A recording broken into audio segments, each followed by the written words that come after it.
నమస్తే అండి. Welcome to Telugu cooks. ఈరోజు వచ్చేసి మనము ఉసిరికాయలతో రసం ఏ విధంగా పెట్టుకోవాలో చూద్దామండి. ఉసిరికాయతో జాడీ పచ్చడి, రోటి పచ్చడి, అలాగే తొక్కు పచ్చడే కాకుండా రసం కూడా పెట్టుకోవచ్చండి. చాలా చాలా బాగుంటుంది. ఇది కొంచెం చలికాలంలో ఈ రసాన్ని తాగామంటే మనకు కొంచెం దగ్గు, జలుబు ఇవన్నీ ఉంటాయి కదా, వాటి నుంచి ఉపశమనం లభిస్తుంది. అంతేగాక ఈ ఉసిరికాయ నుంచి మనకు మంచి సి విటమిన్ కూడా దొరుకుతుంది అన్నమాట. ఉసిరికాయ రసాన్ని రైస్తో తినొచ్చు. అంతేకాకుండా వేడి వేడి రసాన్ని చిన్న గ్లాస్లో తీసుకొని తాగామంటే మనకి గొంతు గరగర, జలుబు నుంచి కూడా మంచి ఉపశమనం అయితే దొరుకుతుంది. చూసారా, ఈ ఉసిరికాయ రసంతో పాటు ఆమ్లెట్ కానీ, అప్పడం కానీ, లేదంటే ఏదైనా ఫ్రై కూడా పెట్టుకొని తిన్నామంటే చాలా చాలా టేస్ట్ అద్భుతంగా ఉంటుందండి. తప్పకుండా ట్రై చేయండి. మీరు కనుక నా ఛానల్ ఇప్పటి వరకు సబ్స్క్రైబ్ చేసుకున్నట్లయితే please like, share and subscribe అండి. మీకు మంచి మంచి రెసిపీస్ చూపిస్తాను.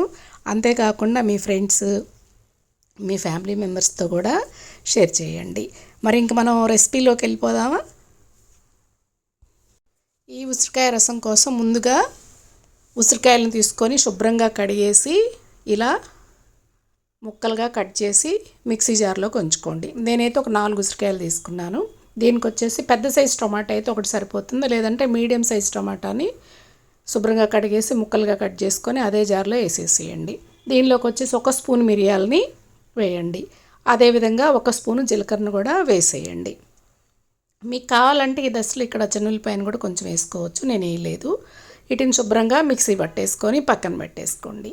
ఇప్పుడు మనం ఒక బాండీ తీసుకొని మీడియం ఫ్లేమ్ మీద బాండీని పెట్టుకొని దాంట్లోకి ఒక 2 స్పూన్ల ఆయిల్ని అయితే వేయాలన్నమాట.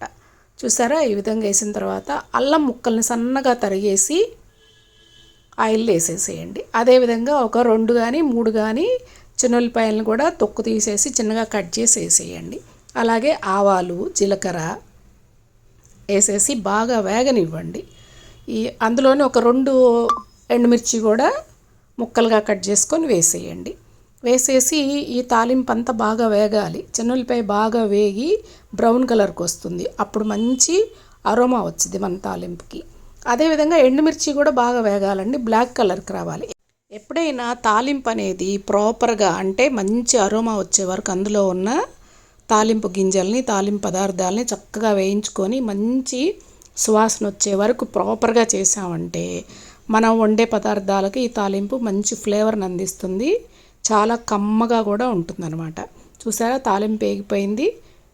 ఈ చెన్నులపై గోల్డెన్ బ్రౌన్ కలర్కి వచ్చేసాయి. ఇప్పుడు వచ్చేసి కొంచెం ఇంగువని మన తాలింపుకి యాడ్ చేద్దాం.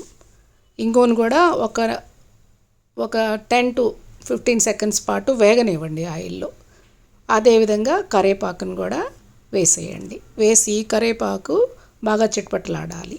చిట్పట్లాడిన తర్వాత ఇప్పుడు మనం మిక్సీ పట్టుకున్నాం కదా, మన ఉసిరికాయ, టొమాటో, మిరియాలు, జీలకర్ర, ఆ గుజ్జుని దీనికి వేయాలన్నమాట. చూసారా, ఈ విధంగా ఈ గుజ్జునంతా ఈ తాలింపుకు పట్టించేసి దీన్ని ఒక 2 నిమిషాల పాటు వేయించండి.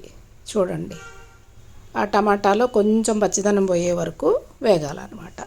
వేగిన తర్వాత దీనికి కొంచెం పసుపుని, అదేవిధంగా ఉప్పుని కూడా యాడ్ చేయాలి.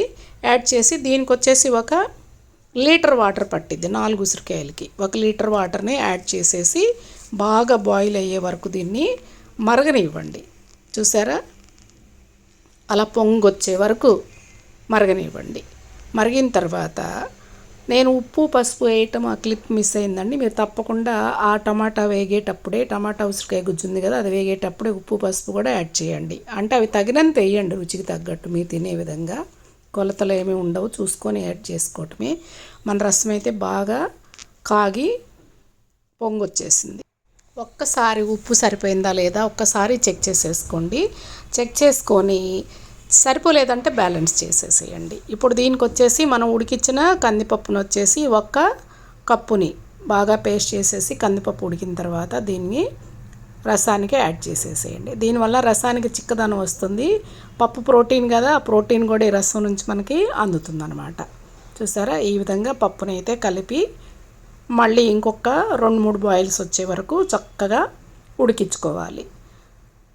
పులుపు అద్భుతంగా సరిపోతుందండి. ఇంకా చింతపండు ఇలాంటివి ఏమి వేయాల్సిన అవసరం లేదు. ఉసిరికాయ పులుపు అయితే మనకి సరిపోతుంది. మళ్ళీ ఒక్కసారి ఉప్పు కారం చూసుకొని బ్యాలెన్స్ చేసుకోవాలి. ఈ దశలో ఒక 2 పొంగులు వచ్చాక మీరు కొంచెం కొత్తిమీర చల్లుకొని రసాన్ని దించేసుకోవచ్చండి. ఇందులో ఉప్పు సరిపోలేదు, అందుకని నేను కొంచెం ఉప్పు వేసి ఉప్పుని బ్యాలెన్స్ చేయటం జరిగింది. ఇప్పుడు ఈ దశలో ఇంట్లో కనుక రసం పొడి ఉంటే రసం పొడిని కూడా యాడ్ చేసి మన రసానికి మంచి ఫ్లేవర్ని అయితే తెప్పించవచ్చు. రసం పొడి కనుక లేదంటే మామూలుగా ఇలా అయినా మనం అన్నంలో కలుపుకోవచ్చు, బాగానే ఉంటుంది. కాకపోతే నేను ఇంట్లో ఎప్పుడు సాంబార్ పొడి రసం పొడి తయారు చేసి రెడీగా పెట్టుకుంటాను. ఈ రసం పొడి సాంబార్ పొడి వలన మన రసానికి కానీ సాంబార్కి కానీ అదనపు రుచిని అయితే మనం తెప్పించవచ్చు. ఈ విధంగా రసం పొడిలో మరుగుతున్నటువంటి రసాన్ని కొంచెం కలిపి దాన్ని కొంచెం చిక్కగా తయారు చేసి ఈ మిశ్రమాన్ని మన రసానికైతే యాడ్ చేయటం జరిగింది. డైరెక్ట్గా రసం పొడి వేసామంటే ఏమవుతుంది, లమ్స్ ఫామ్ అవుతాయి. అది రసంలో కరగదు, ఉడకదు, అలా ఉండలుండలుగా ఉండిపోయింది. ఈ రసం ఉడుకుతూ ఈ రసం పొడి కలపగానే ఎంత మంచి సువాసన వచ్చిందంటే చెప్పలేనంత సువాసన వచ్చింది. వెంటనే రైస్ పెట్టుకొని ఈ రసము కలుపుకొని అన్నం తినేయాలనిపించింది. చుట్టుపక్కల ఇళ్ళకు కూడా ఈ రసం గుమగుమలాడిపోతుందండి.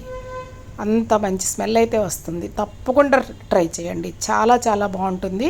ఇంకా చింతపండు అక్కర్లా, ఏం అక్కర్లా. ఈ కార్తీక మాసం వచ్చిందంటే మనకు ఉసిరికాయలు బాగా దొరుకుతాయి కదా. కార్తీక మాసం అంతా చింతపండు లేకుండా ఒట్టి ఉసిరికాయలతోనే రసం చేసుకోవచ్చు అనమాట. చలికాలం అంటే కొంచెం దగ్గు, రంప, పడిసం ఇవన్నీ ఉంటాయి కదా. ఈ ఉసిరికాయ రసం పెట్టుకొని తాగామంటే దగ్గు, పడిసం, రంప అన్నిటి నుంచి మంచి రిలాక్సేషన్ అయితే దొరుకుతుంది. ఇంకా చివరిగా ఒక కప్పుడు సన్నగా తరిగినటువంటి కొత్తిమీరని వేసుకొని ఇంకా స్టవ్ కట్టేసేసేయటమే. ఎప్పుడైనా రసంలో కానీ సాంబార్లో కానీ కొత్తిమీర ఎక్కువ వేసామంటే అబ్బా ఫ్లేవరే వేరే లెవెల్లో ఉంటుందన్నమాట. తప్పకుండా ట్రై చేయండి, చాలా చాలా టేస్టీగా చాలా చాలా బాగుంటుందన్నమాట. చూడండి, రసం పొడి వేసి కొత్తిమీర వేయగానే రసం అంతా మంచి సువాసనతో ఇల్లంతా ఈ రసము సువాసన ఎదజల్లుతూ ఉందన్నమాట. అంతే, మనం ఇలా తయారు చేసినటువంటి రసాన్ని ఒక బౌల్లోకి తీసేసుకొని చక్కగా వడ్డించుకొని తినేయడమే. ఎలా ఉందండి, రెసిపీ నచ్చిందా? చాలా సింపుల్ కదా చేయటం కూడా. తప్పకుండా ట్రై చేయండి. మీకు కనుక ఈ రెసిపీ నచ్చినట్లయితే please like, share and subscribe అండి. అంతేకాకుండా ఈ వీడియోని మీ ఫ్రెండ్స్కి, మీ ఫ్యామిలీ మెంబర్స్కి షేర్ చేయండి. మరిన్ని మంచి మంచి రెసిపీస్తో మీ ముందుంటాను. Thank you. ఇంక ఈ రసం చూడగానే నాకైతే ఆగట్లేదండి. వెంటనే రైస్ పెట్టుకున్నాను, ఆలూ ఫ్రై చేశాను. ఆలూ ఫ్రై రసము కాంబినేషన్లో లాగిచ్చేసాను అనమాట. చూడండి, ఆలూ ఫ్రై అలా తీసుకొని ఇలా రసంలో డిప్ చేసుకొని స్పూన్ని తింటా ఉంటే అబ్బబ్బబ్బా ఆ రుచే వేరే లెవెల్లో ఉందండి. తప్పకుండా ట్రై చేయండి. కార్తీక మాసం అంతా ఉసిరికాయతోనే రసం పెట్టుకోండి, చింతపండు రసము మర్చిపోండి. ఏంటి మరి, ట్రై చేస్తారా? తప్పకుండా ట్రై చేయండి.